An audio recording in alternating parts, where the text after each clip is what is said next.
Hello everybody, and welcome back to our third tutorial.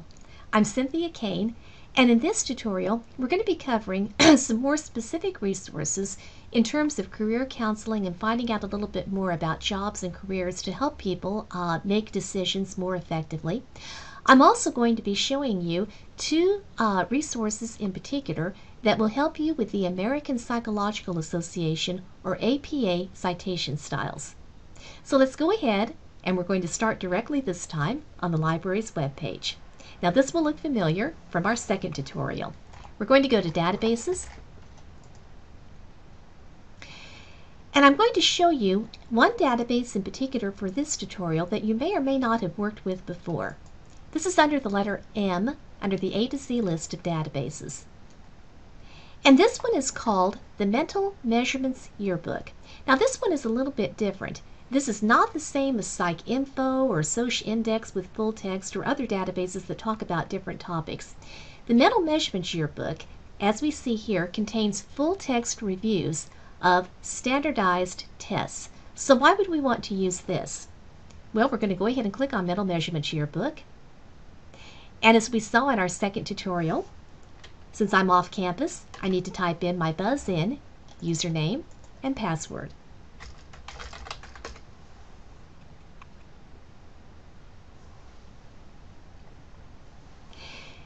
And we're going to go to an advanced search, as you know I recommend with all databases. So, what do we want to do with this one?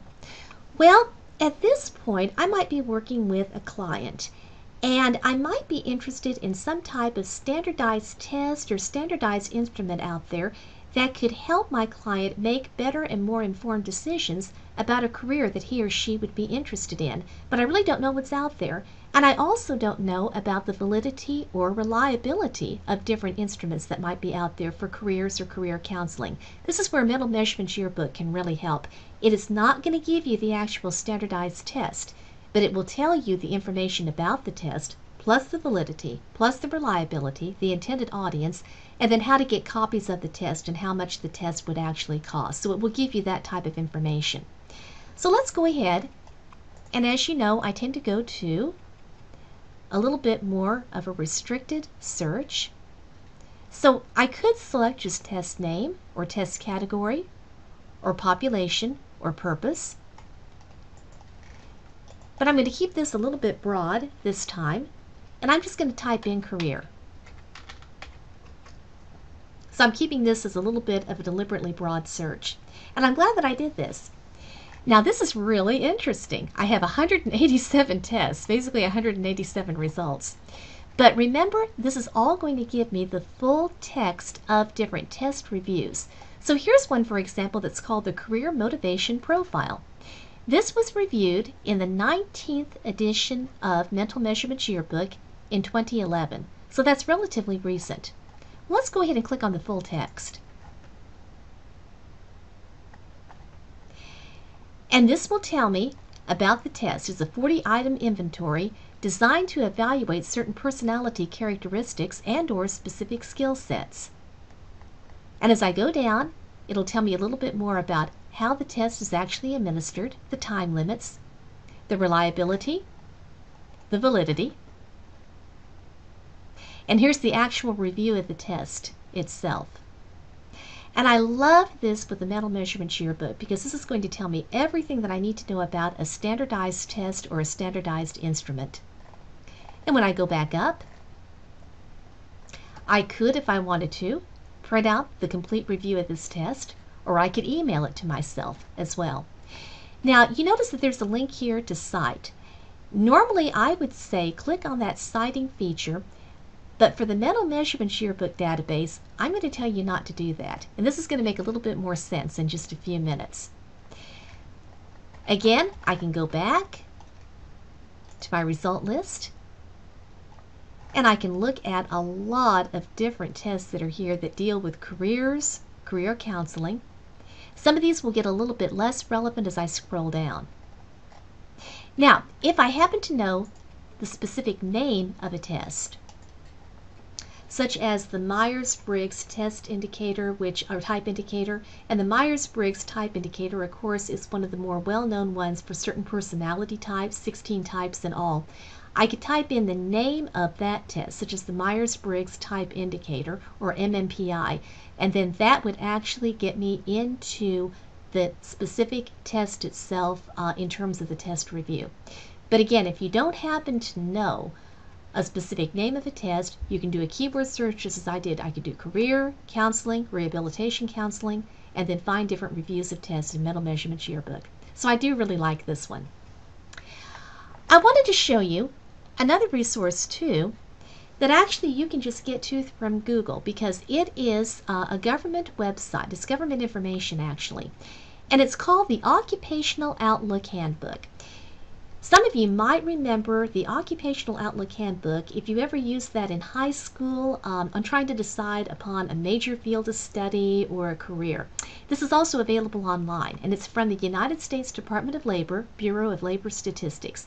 The address up here is www.bls.gov/OOH for Occupational Outlook Handbook. So what does this one do? Well, this gathers a lot of information from the Bureau of Labor Statistics. So you're getting good, updated United States government information in terms of statistics.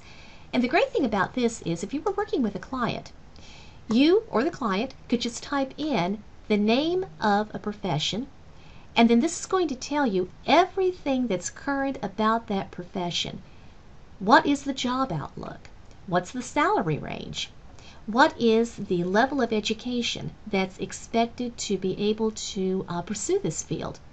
And when I talk about the job outlook, it really is going to tell you if there's an expected downturn in that particular job or career, or if it's expected to really rise in the next few years. So we can just type any type of occupation that we might be interested in. I'm going to type in financial analyst.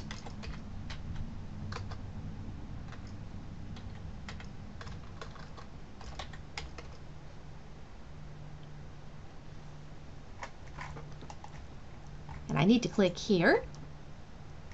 And this tells me what do financial analysts actually do and what can they expect to make. And I just wanted to use this one as an example to show you how this actually works. So I do have median pay as of 2012. The entry-level education is a bachelor's degree. No on-the-job training, but this is very interesting. This is expected to rise 16% from 2012 to 2022, faster than average. So this can be a very good table that you can use with clients when you're dealing with career counseling to show them what to expect and kind of what to be prepared for. Tells you what they do, the work environment, how to become one, the pay, I told you the job outlook, and similar occupations. And you see how easy it is to search an Occupational Outlook Handbook. This is why I really like this, because this will tell you exactly what to expect. And when you're working with a client, it's very visual. It very much will show them what to expect in a particular field of study. There are other sources out there that will do the same thing, but I tend to go back to the Occupational Outlook Handbook. I also promised that I was going to show you some ways that will help you, especially when you're getting ready to write a paper in APA citation style. Now, many of you may have a print copy of the American Psychological Association or the APA Publication Manual. If you were here on the Emporia campus, we have print copies of that in our library as well. But you're not here, you are online students. So I wanted to show you a couple of sources that will help you find information a little bit more effectively.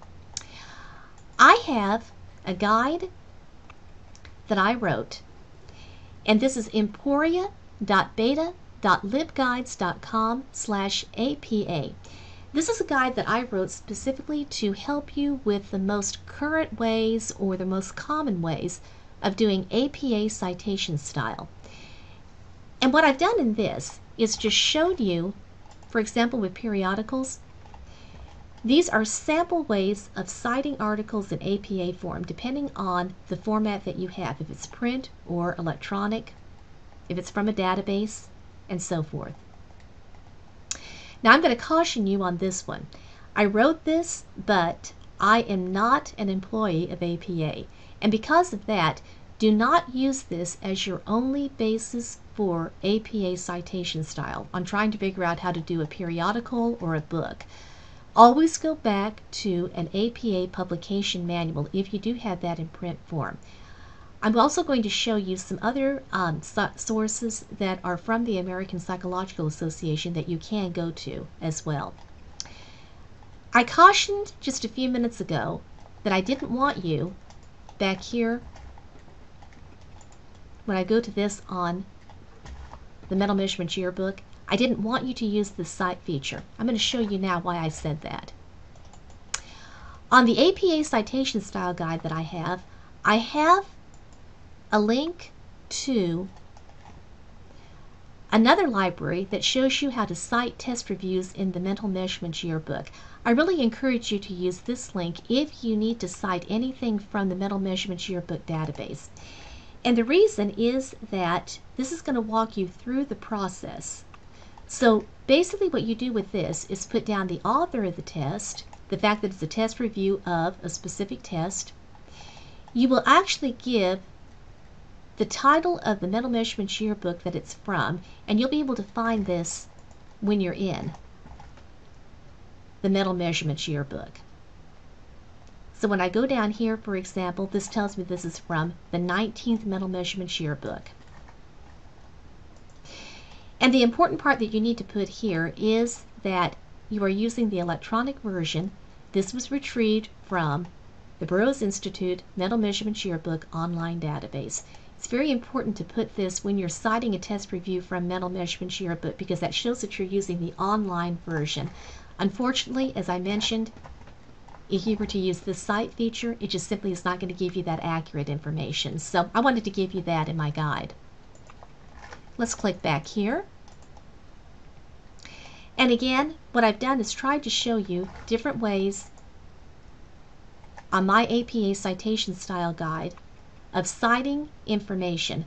Use that as a guide, but again, don't use that as the be-all and end-all. So you always want to find other reliable sources of information, such as the APA Publication Manual.